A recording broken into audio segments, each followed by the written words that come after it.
Welcome to 2x4 Hardcore, Episode 6, Q&A. Hey guys, we're back with another episode, and this week we actually have a special guest star.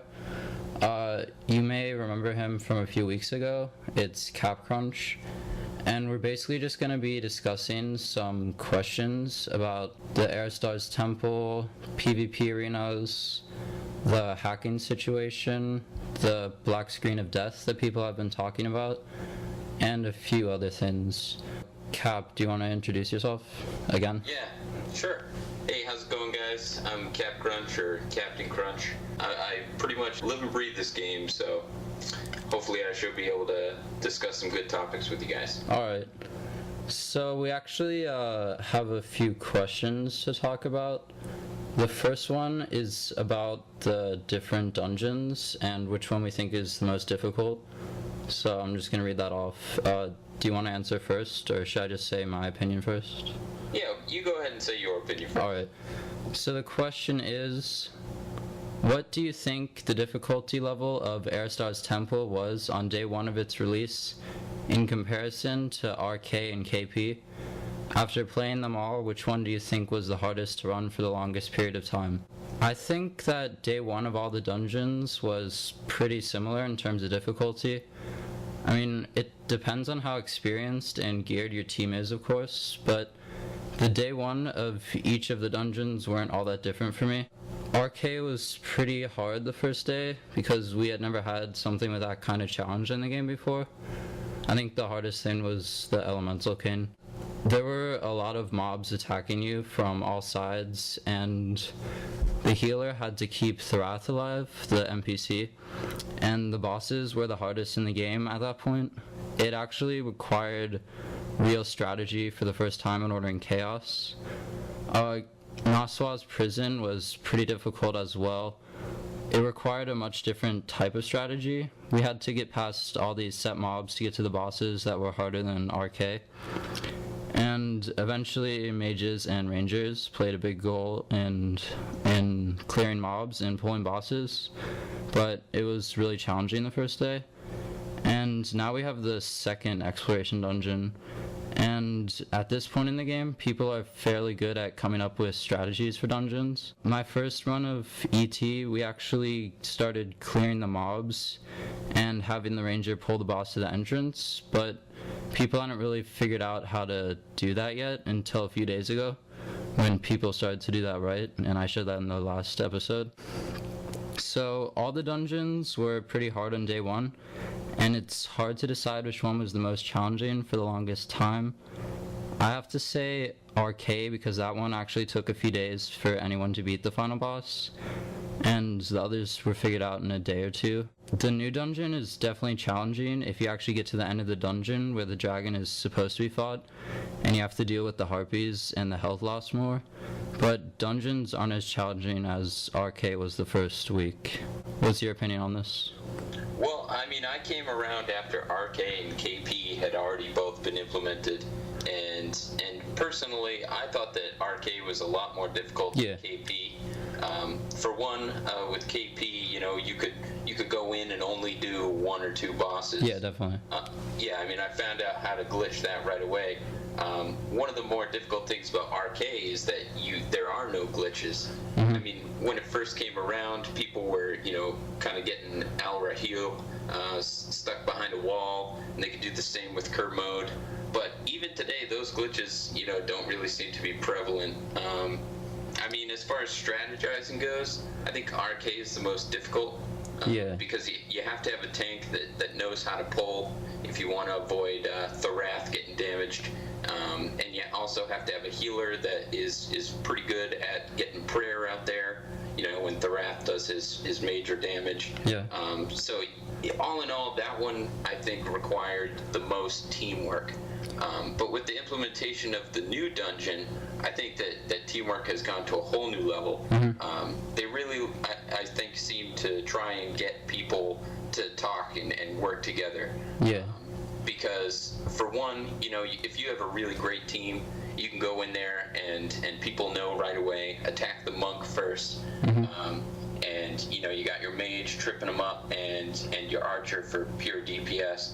But then if you don't have that great of a team, like a lot of people do, you really have to converse about whether or not the archer is going to aggro the warrior and run him around while they take care of the hunter there. Yeah. Or if you got a really great team, or if the tank has good health and the healer's good, he can just sit there and tank the warrior and the hunter. Yeah. And it makes it a lot easier. So, all in all, I think that ET was the most difficult on day one, because there were so many factors to it that just had to come together perfectly. Yeah, I thought that ET was the hardest at first. Because basically all the dungeons are pretty hard as soon as you first do them. But after a while, people started to figure out the strategy for that.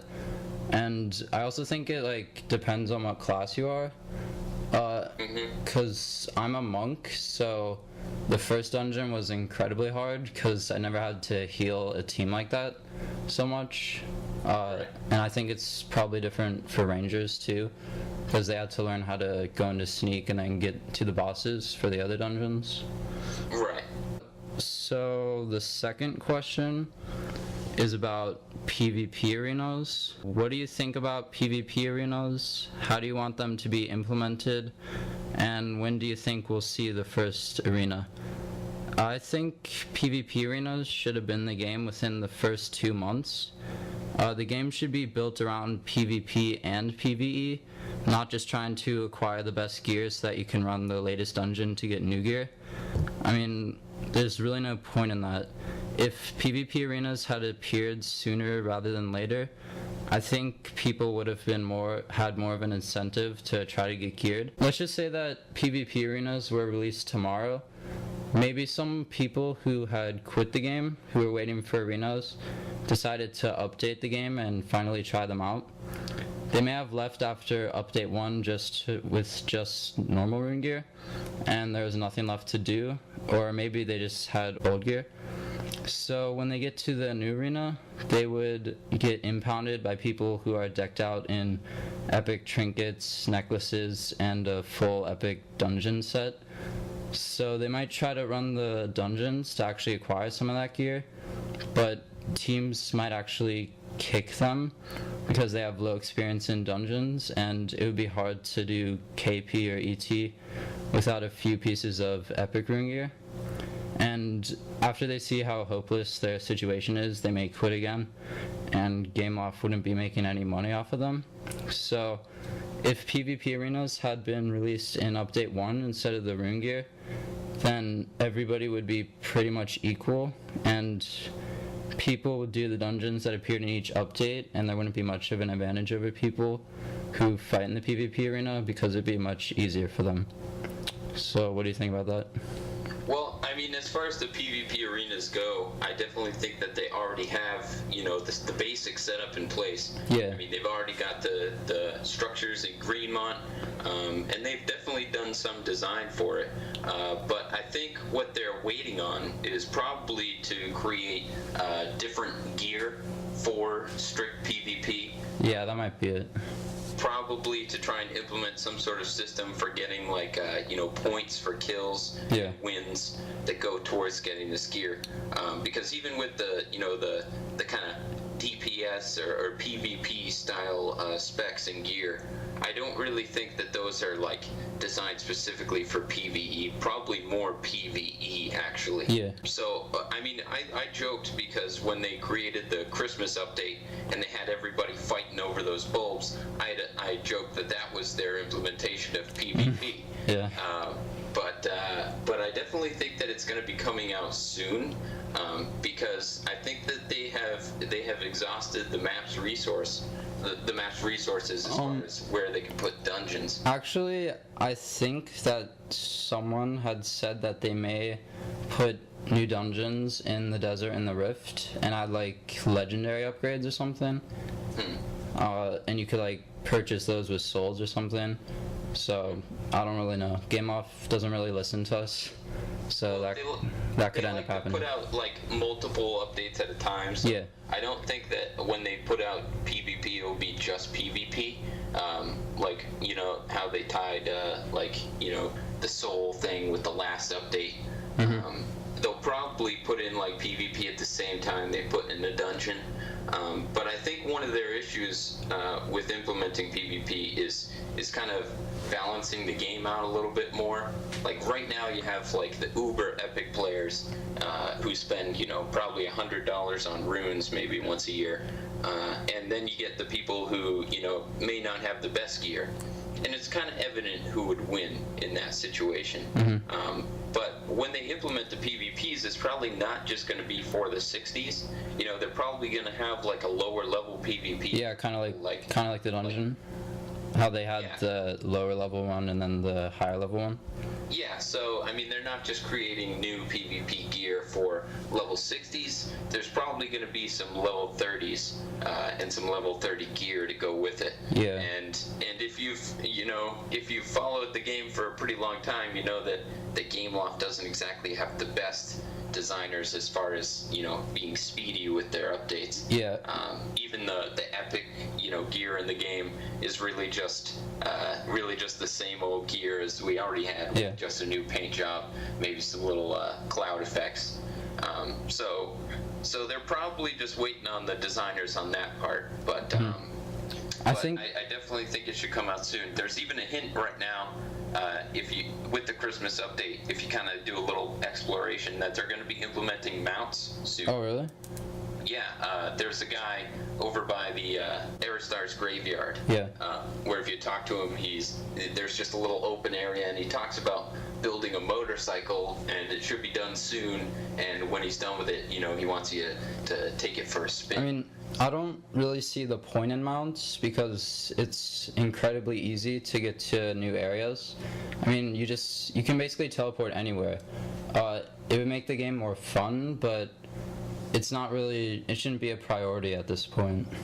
Well, I mean, I think that personally, once they implement mounts, they should just disregard the whole teleport system altogether. Yeah, maybe. Because with wings, you know, they could keep those, and those cost money just like the teleporters. So, you know, that would be better to have some wings and a mount.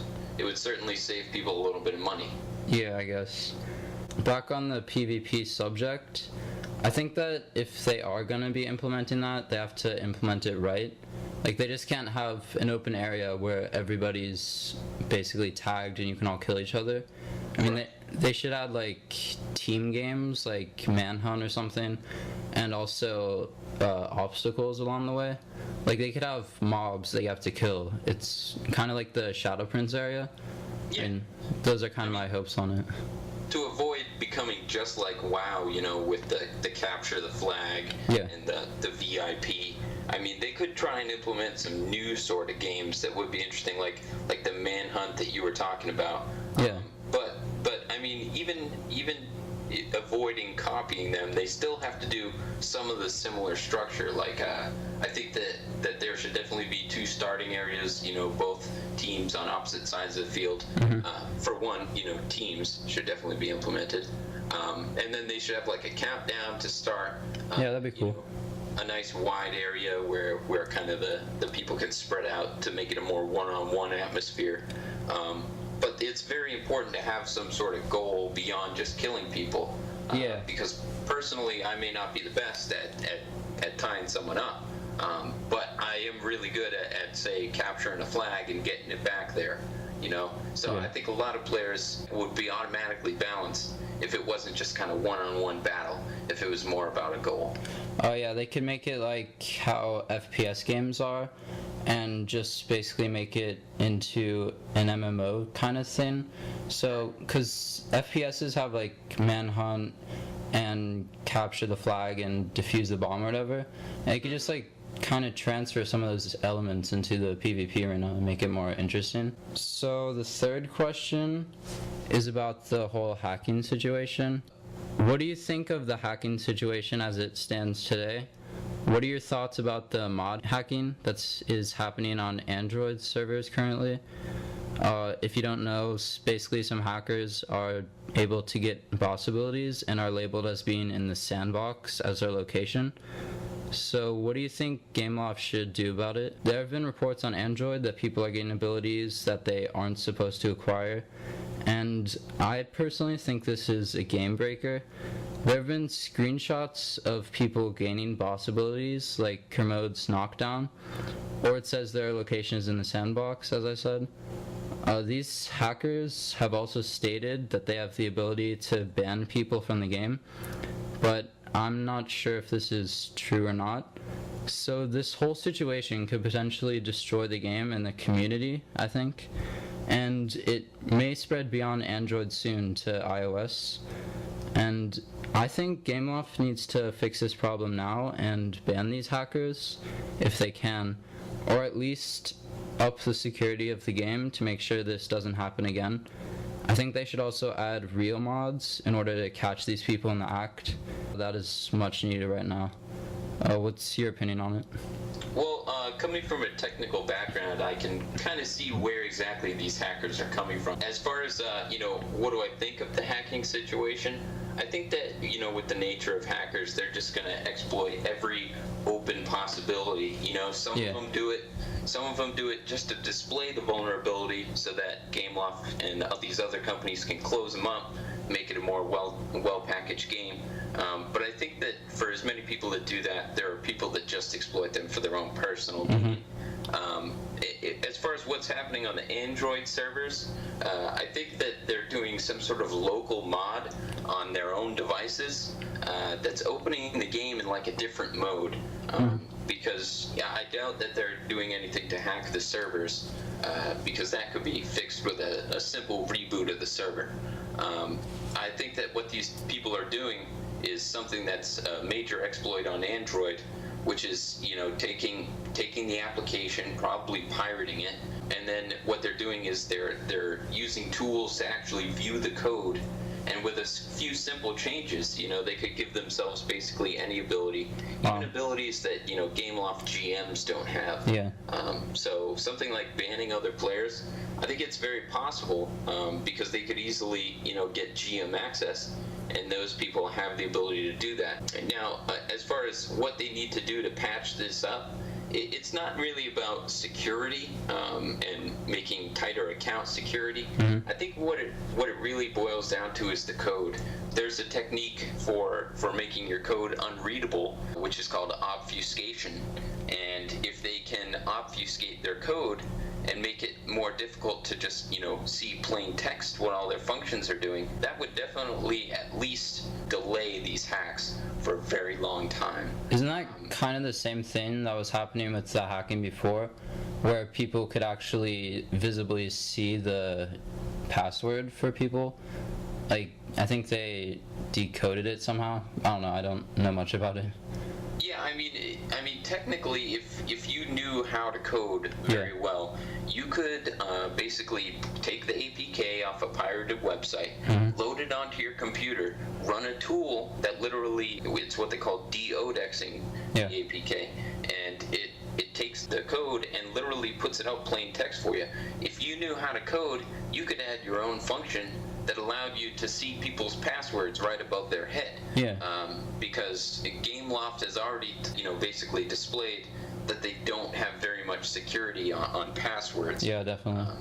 And I mean, it would be even easier to do something like implement a GLID above their character, and with that, the hackers could basically do anything. So in that sense, it's actually kind of good that all they're doing right now is giving themselves GM abilities. But the real dangerous thing is that the people who are currently doing it are teaching other people and exploiting them for gold and runes in order to be able to have this ability. I mean, they could be bluffing for all we know. They could just be saying that they could ban people to get money or something. I don't even know if it's possible for them to ban, because if Gameloft can't even do it yet, I really don't think that you can do it yourself.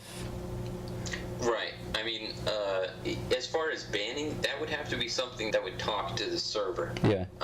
Because, I mean, it's not like they're doing anything like making their devices the server. It just wouldn't be able to happen. So, as far as banning goes, they might have the possibility if they were able to hack GM abilities and add extra to it. But I highly doubt that, because like I said, that would have to be a change that happened on the server. Yeah.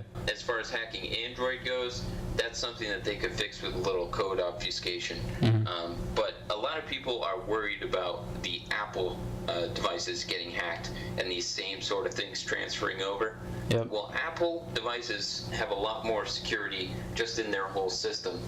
The code isn't the same and can't be as easily viewed as it can on Android. Yeah. So although these people might be trying to come up with something, I doubt that they'll be able to have the same sort of effectiveness on the iOS devices. So I don't really think people have much to worry about on there. Okay. So at least we learned a little about hacking today. So the fourth question is something that you asked me to talk about. You said that you wanted to talk about the in-game economy right now. Gold is pretty much worthless because of dungeon drops and being able to acquire gear without having to buy it with gold. And it's still hard to get gold unless you level up a character. What is your take on this? Well, I mean, it's pretty obvious what their goal for the in-game economy was. I mean, if you go up into the store, you look at it, and it's basically 1 gold for 99 cents. Yeah. So it's supposed to be equivalent of 1 gold for like a real dollar. Now, the actual in-game economy is so far from that, it's ridiculous. You got people who have level 60 mages who just go through and clear dungeons for fun, and they can get, with items upwards of, 1,000 gold in 2 hours. Yeah. So you have all these people with 10,000 gold, and honestly, not that much to do with it. For example, energy tabs, Yeah. Right now they're making a lot of money on the energy tabs to be in runes, but I think that if they did more to fix the in-game economy, they would make up that rune money elsewhere. If they made energy tabs as gold, made it like 100 gold, and did something like fixing the drop rate of items so that they weren't as easily farmed, then they could easily get more people to kind of have a harder time farming that gold and to spend more of it. So you'd have more of a fluctuation and a transfer of gold, which is, I think, what they were going for. Yeah, I think the main goal of Gameloft is to try to make as much money as they possibly can. The first day when I saw the gold in the store, I didn't have any gold at that point, and I thought that I needed it, and I was like level 10 or something, and I stupidly bought 1 gold for $1, and then a few levels later I got a few more gold, and it ended up that original gold that I got was pretty much worthless. And then when you get to level 60, you get like hundreds of gold, or this was back when the economy wasn't so bad, and pretty much it's worthless to buy gold from the store. And Pretty much. And also Gameloft is actually having a sale on runes and gold. Did you see that? I did see that. I just got back from a black screen, but that was the first thing I saw. I mean, either that means that they aren't making a lot of money right now, or that they want to be fair to their customers because of the update, I guess. But I really think they're just trying to make as much money as they possibly can by just putting it on sale for now. Right. Well, I mean, just a couple more things I wanted to add to the whole economy situation. I mean, as far as the actual Gameloft economy goes, them putting that on sale, I don't really think that they're seeing any drop in money being spent. I personally know tons of people who are pretty well endowed with money, and I know that they buy tabs almost daily, multiple tabs. So I don't think that they're really seeing a drop in that. I think that honestly that they might just try and be getting the holiday spirit and try and make it a little easier for us. Yeah. I know I personally appreciated it. I think on the forums, people were saying that they were gonna boycott rune buying, and maybe Gameloft has caught on to that, and that's why they're doing the sale. It's possible. Yeah. I mean, I don't know exactly why. We can really only speculate. but I think that Gameloft is making an okay amount of money, even with the rune boycotters. I mean, they gotta understand that the issues that they're having are really just issues with their server load. Yeah. Issues with the fact that almost everybody just logs on and immediately chooses Arcadian Forest. Yeah. So they're really having an issue with balance. Like I said, those people who are boycotting runes, I think that's just a small percentage. Yeah. I think that like the only way to get gold at this point is by leveling a character, doing dailies, getting really lucky on a blue drop, or camping the new chest in Greenmont. And it's not even really worth it anymore. Everything you could possibly want for your character, you can achieve by running dungeons or buying runes. Right. And I mean, like, I have so much gold, I don't really even know what to do with it. I have like 100, but I really didn't have that much for a long period of time. I think at this point, souls are actually more important than gold for people, and runes are the way that Gameloft makes money pretty much. So the only good thing I see out of this whole gold situation is that it's putting the gold sellers out of business, because people don't really want to buy gold, and these sites, these sites that are selling gold, they really can't make much business anymore. So that's the one good thing I see. And it also may be stopping hackers, because they really have no reason to hack your account for gold anymore. I mean, pretty much all they could do is just sell your character. So just one other thing I wanted to add about the economy. You know, as far as in-game gold goes, I think that what we're experiencing in the market today is basically like our free market capitalism in the real world. Yeah. Because you've got, you know, these low-level items that you can farm pretty easily, that people are putting up there for, you know, 3 gold a pop. Sometimes even, you know, when there's no low prices, people just put it up there for like 9 gold. Yeah. And for these new players who aren't really keen to how you know, how much value is in an item, they will pay that, and that's getting these, you know, rich people richer, and the poor people are getting poorer. Yep. I think that you know, I think that there should be kind of a set value for these things. Yeah. It would help if they increased the prices that these things were sold to at the rune vendor. Yeah, to how much that's what I was they thinking. were actually worth. They could just make it so that when you sell things to the item dealers, they can make it like a higher price that you get back for it. And Right. I mean, that would help fix the economy, and it would raise the value of certain items. Right. I mean, personally, I think that a lot of the higher players disregard the new players, you know, in their thought process. But this is a game that's not just for pro players; it's for new players too. People who haven't played online RPGs and maybe World of Warcraft, things like that, and they don't necessarily have that knowledge. So I think that maybe people should be a little bit lighter on the prices. Try and keep it stable at a certain price, and not capitalize on these people, so that people have much more of a fun experience, and the game economy in general, you know, is a little more lighter and makes everyone happy. But at this point, it would be pretty hard to catch up to level 60s. A lot of us have spent money on runes and have been farming the dungeons and getting a lot of souls. So for a new player to get level 60, I mean, it would take them probably months to get to the point that we're at now. Oh yeah, definitely. But that's less about gold and more about dedication.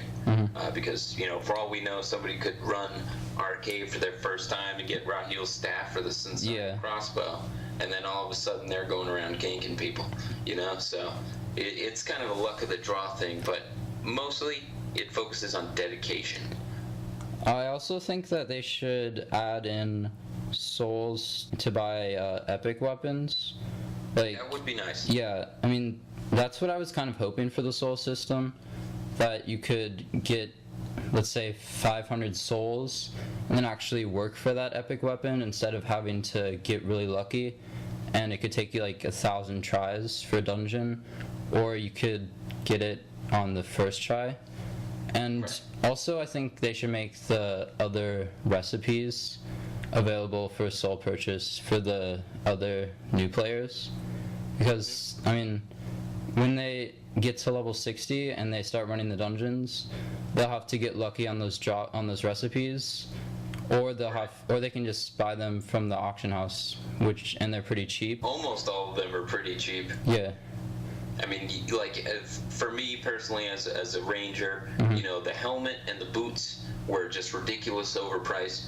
If you happen to get, the recipe for the leg guards or the gloves, you basically can't sell them for practically anything. Yeah. It's even hard to sell them for 2 gold. And then all of a sudden the helmet and the boots go for 400 gold. Yeah.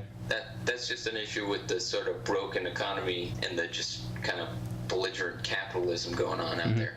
But I think the new chests are actually helping the economy, because they usually drop in a range of 15 to 25 gold. So some of the people who have been poor can actually get some of that money back if they camp the chests. So I think that helps the economy as well. Yeah, I definitely agree. We don't have a 5th question, but I think we should talk about the black screen of death issue. Sure.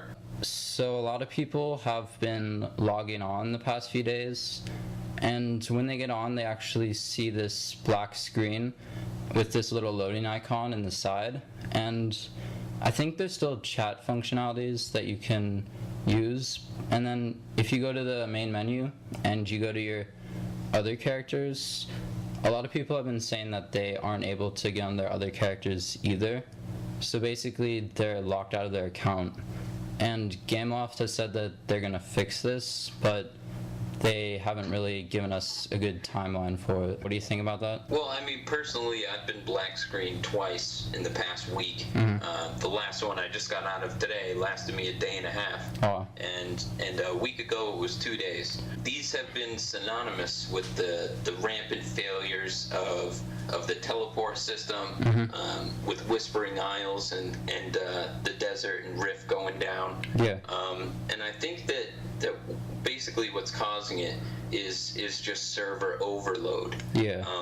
I mean, even with all those little decorations going on, that's more people requesting more information from the servers, and you got a lot more people, playing the game now. It just goes up, and because basically everybody just chooses Arcadian Forest, it's just causing way too much overload.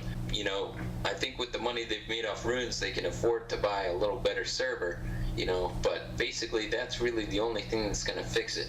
I doubt that they're going to optimize the code so it makes less calls to the server. Yeah. They're probably just going to have to, upgrade that server, get a little better processing, maybe a little more RAM in there. There's actually been a rumor that Gameloft is doing this intentionally. They say that they're doing it intentionally so that people can switch servers, which they say is the fix for it. And essentially it's giving Gameloft money because people have to buy runes in order to switch servers. I mean, well, for a lot of people that didn't even work. Yeah. I don't really know if this is true, but I mean, you kind of get the point. Gameloft is still making money off of this, so maybe they won't want to fix it for a few more weeks, and that could also be correlated to the reduced rune price. I mean, who knows? It's possible, that's something that they would never admit, but it's something that could be going on in the background. I mean, personally, I think that they would never, throw out some of their best players like that, just to try and make a buck, because they know that their best players are buying runes daily anyways. Personally, when I was in that black screen, I created a new account. I hopped onto one of the other servers, and you gotta understand, it is so different on another server. Yeah, I was actually on Whispering Islands, and there was like 1% of the people in Greenmont that they're on Arcadian Forest. Absolutely. Like, I went around and just got all the Greenmont chests because people there didn't even know that they existed. It was kind of funny. I went on global chat and just said something like, hey noobs, what's up? And people just don't troll. Yeah. They're just so nice there. It's Well, almost strange. There definitely are trolls, but I think that the balance is a little different. The nicer players actually seem to kind of shun out the trolls when they come up. It's pretty funny. And I actually went to Vegas Square on a level 1 on Whispering Islands, and it was completely different. Basically, the only way I was dying was by the level 30 mobs, because no one was fighting at all. I think a lot of people on Whispering Islands actually do Shadow Prince more than Vegas Square. Probably. Yeah. I mean, I probably won't play that other account very much, except Yeah, me when I neither. get black screened. Do you have anything else to talk about? Well, I think we covered a lot of the more current topics. Yeah. I mean, like apart from what's currently on the forums, which I haven't refreshed, I think that we've basically covered all the recent issues. Yeah, pretty much. And hopefully we were able to get some good information and insight to the players. Yeah, definitely. So thank you for coming on the show today, k4pkrunch. No problem. Do you think we'll see you in future episodes for you guest I time? definitely think so. I'm Awesome. really enjoying discussing the game Yeah. and hopefully helping some. Really informational. All right. So that's the episode for today. You can tune in next week. I'll be having some gameplay of other games like Grand Theft Auto 3, Infinity Blade 2, and maybe an Order in Chaos update if we have guest stars again. I also wanted to give a shout out to The Survivor on Arcadium 4 server. So if you're listening to Survivor, there you go. Gave you a shout out. So I'll see you guys next week. Have a good one, guys. Happy holidays. And happy Hanukkah.